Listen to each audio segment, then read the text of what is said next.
اعوذ باللہ من الشیطان الرجیم بسم اللہ الرحمن الرحیم الحمد علی اہلہ والصلاة علی اہلہا اما بعد فقط قال اللہ تبارک و تعالی فی کتابہ الکریم وہو اصدق الصادقین وقولہ الحق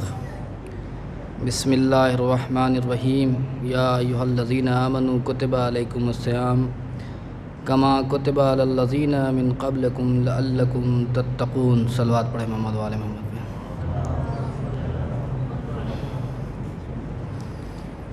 عزیزان محترم، جو سلسلہ بحث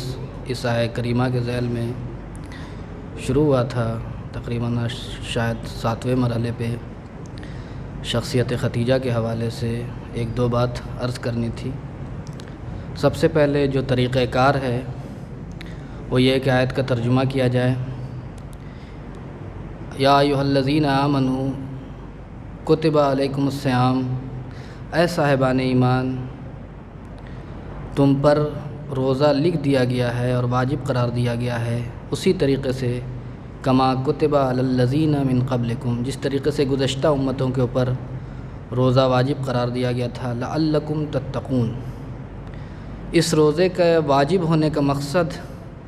اور ہدف صرف اور صرف یہ ہے کہ تم متقی بن جاؤ۔ البتہ یہ حتمی فیصلہ نہیں ہے کہ آپ روزہ کی رکھنے کے بعد جو ہے متقی بن ہی جائیں۔ ہاں، اگر شرائط کے ساتھ اگر قبولیت اعمال ہو جائے اور روزہ آپ کا بارگاہ خداوندی میں قبول ہو جائے تو آپ کے متقی بننے کے امکانات زیادہ ہیں۔ اس لیے کہ بسا اوقات ایسا ہوتا ہے کہ ایک انسان عمل تو کرتا ہے اور اپنے اعتبار سے صحیح عمل کرتا ہے، لیکن وہ منزل قبولیت تک نہیں پہنچتا۔ اسی لیے جناب قرآن نے نقل کیا جناب ابراہیم کی دعا کہ ربنا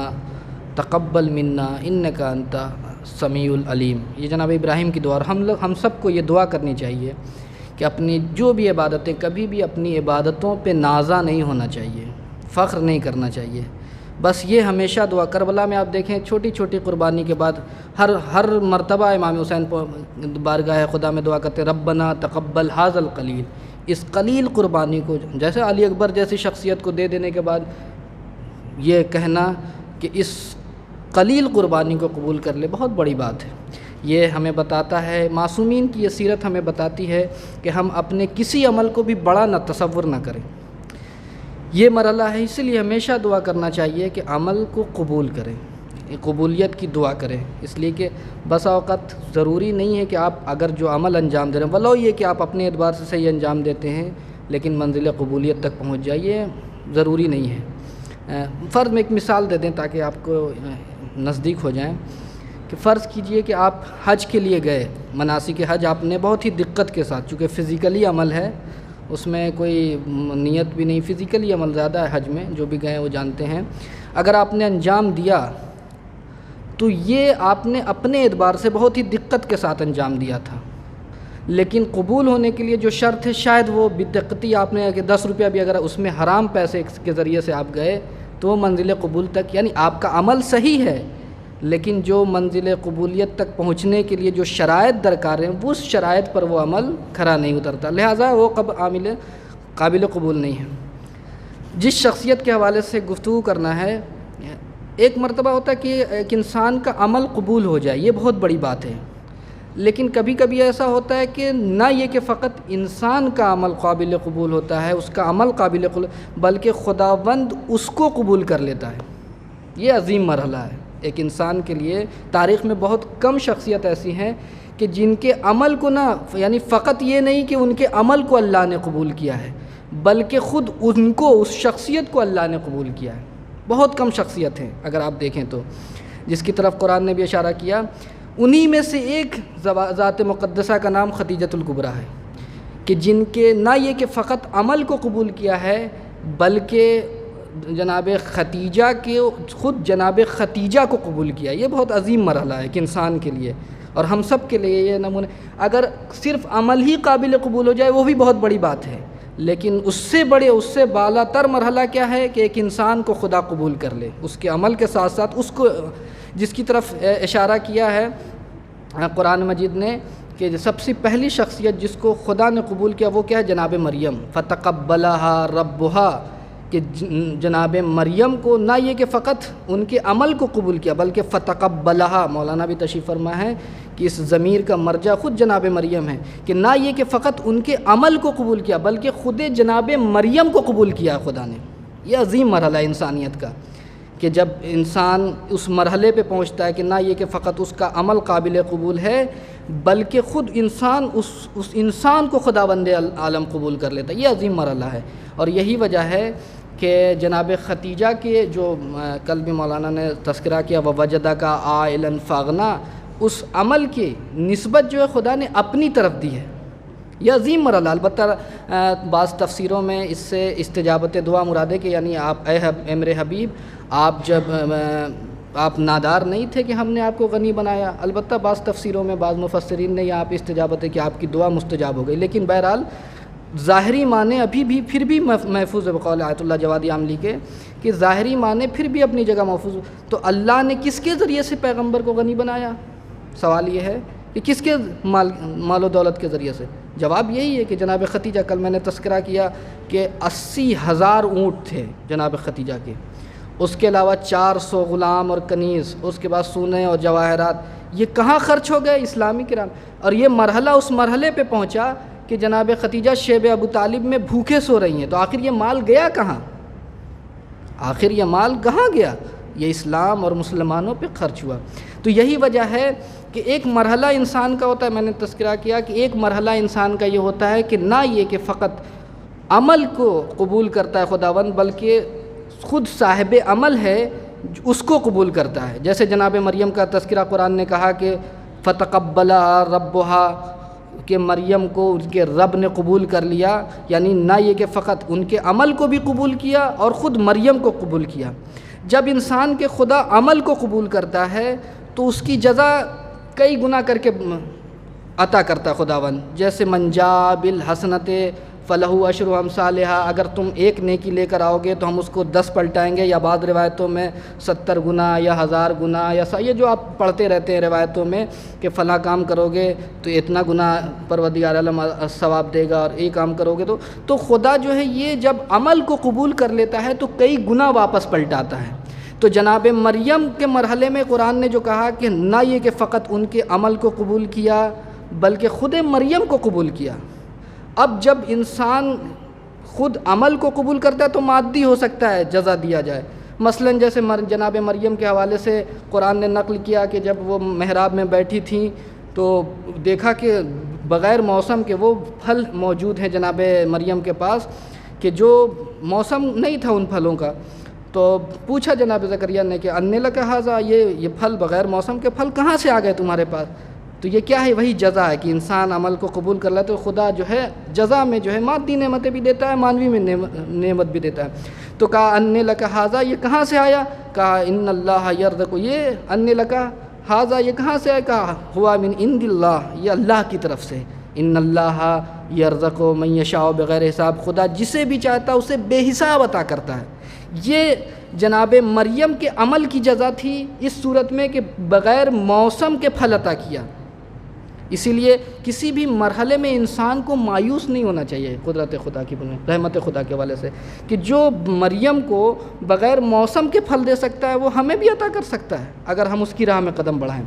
تو یہ ایک مرحلہ تھا کہ مریم کے عمل کی جزا یہ تھی کہ جو بغیر موسم کے پھل عطا کیا، لیکن ایک مرحلہ اس سے بالا تر ہے جناب مریم کا کہ خود مریم کو قبول کیا۔ تو اس کی جزا کیا ہے؟ اس کی جزا مانوی یہ ہے کہ مریم کو مادر پیغمبر بنا دیا، مریم کو مادر پیغمبر بنا دیا، یعنی عیسیٰ جیسی شخصیت کی ماں بنا دیا، یہ ہے مانوی جزا۔ اب جب جناب ختیجہ کے وجہ سے کہ جب مریم کو خود پروردگار عالم نے قبول کیا تو ان کو مادر عیسیٰ بنا دیا، تو جب جناب ختیجہ کو خدا نے قبول کیا تو کیا عطا کیا؟ تو جب جناب ختیجہ کو پروردگار عالم نے قبول کیا تو انہوں نے مادر فاطمۃ الزہرا بنا دیا۔ یہ جزا ہے۔ اب سوچیں، کوئی ایسا نہیں ہے تصادفی ہے کہ آپ جو ہیں جناب فاطمۃ الزہرا کی والدہ گرامی، نہیں، یہ تصادفی عمل نہیں ہے، بلکہ خدا ان اعمال کا صلہ عطا کر رہا ہے۔ اور اگر آپ دیکھنا ہے کہ کیسی شخصیت ہیں تو آپ پہچانے خود، آپ اس کی ضرورت نہیں ہے۔ اگر ختیجہ جناب ختیجہ سلام اللہ علیہ کی شخصیت کو پہچاننا ہے تو ایسی بیٹی معاشرے کو عطا کیا ہے جو پوری عالم بشریت کے لیے فخر ہے۔ ہے یا نہیں؟ جس کے لیے عالم بشریت کے لیے نہیں بلکہ ائمہ کے لیے باعث فخر ہے۔ نحن حجج اللہ علی الخلائق و حجت اللہ، نحن حجج اللہ علی الخلائق، ہم تمام ائمہ، تمام مخلوقات کے اوپر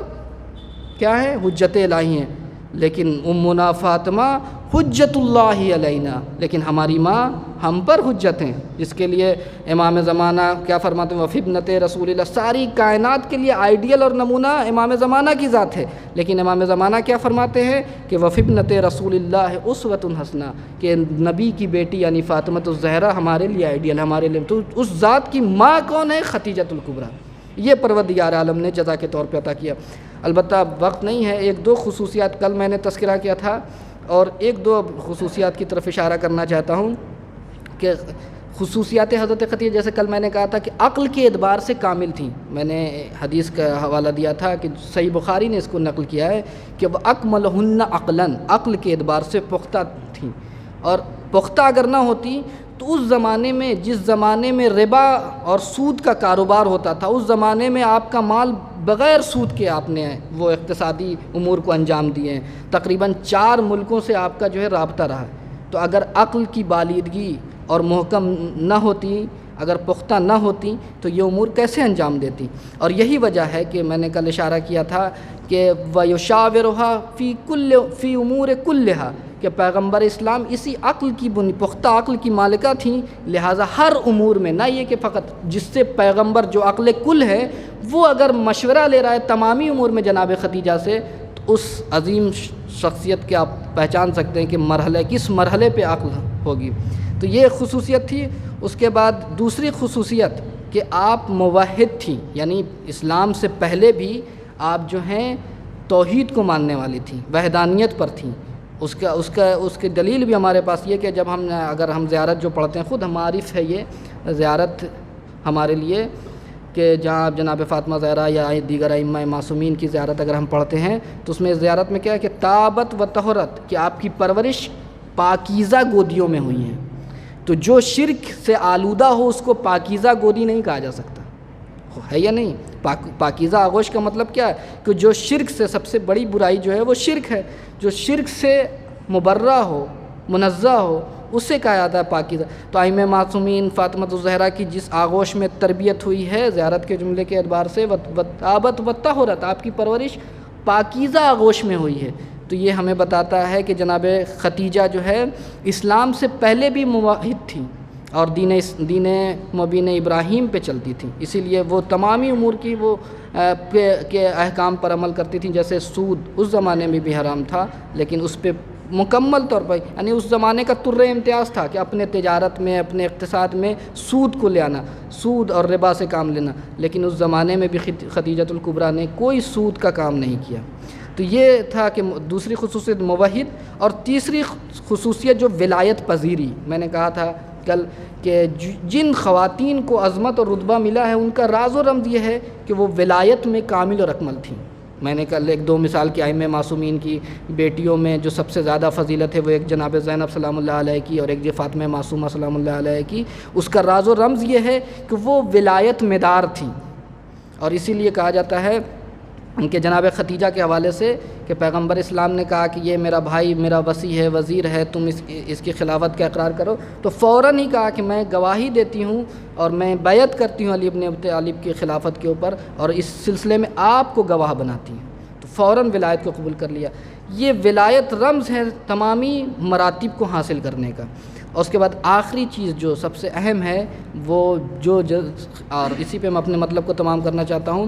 وہ ہے جناب خدیجہ کی سب سے اہم خصوصیت، وہ ہے ایثار اور سیکریفائز۔ اگر آپ دیکھیں پورے تاریخ، ایثار جو ہے انفاق کے علاوہ چیز کے، ایک خرچ کرنا، انفاق کرنا ایک الگ چیز ہے، ایثار ایک الگ چیز ہے۔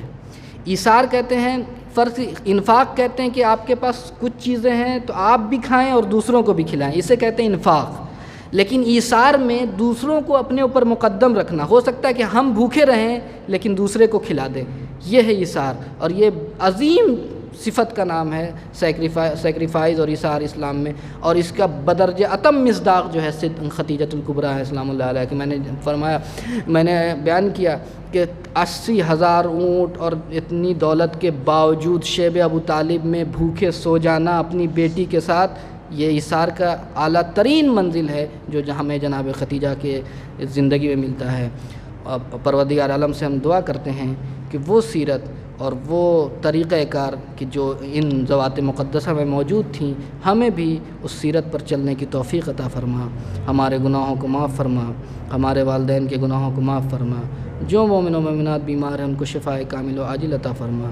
پروردگارہ ائمہ کا واسطہ کہ جو مراجع کرام کا سایہ ہمارے سروں پہ محفوظ فرما، اور امام زمانہ کے ظہور میں تعجیل فرما، ان کے اعوان و انصار میں شمار فرما۔ ربنا تقبل منا انک انت السمیع العلیم، وآخر الدعوانا ان الحمد للہ رب العالمین۔